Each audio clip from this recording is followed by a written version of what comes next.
നമ്മൾ പറയാൻ പോകുന്നത് കിറ്റ്കാറ്റിൻ്റെ പുതിയ ഫ്ലേവറിനെ കുറിച്ചിട്ടാണ്, മാംഗോ. നമുക്കൊന്ന് പൊളിച്ചു നോക്കാം. ഐ തിങ്ക് ഇത് ബാക്കിയുള്ള ഫ്ലേവേഴ്സ് പോലെ തട്ടിക്കൂട്ടിയതല്ല. നിങ്ങൾക്ക് കാണാൻ കഴിയും മാംഗോ ഇവിടെ. അന്നൊരു ബൈറ്റ് എടുത്ത് നോക്കാം. Correct mango.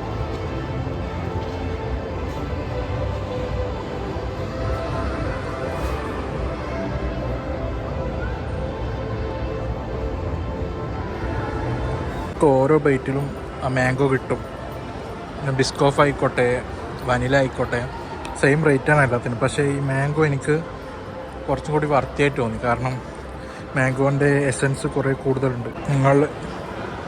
നിങ്ങളുടെ നാട്ടിൽ ഇത് അവൈലബിൾ ആണെങ്കിൽ നിങ്ങൾ ട്രൈ ചെയ്യുക. എന്തായാലും നിങ്ങൾ നിരാശരാകില്ല. Mango KitKat. ഗൈസ്, ഞാൻ എൻഡിലെത്താനായി. സ്റ്റിൽ നിങ്ങൾക്ക് ആ പൾപ്പ് കാണാം.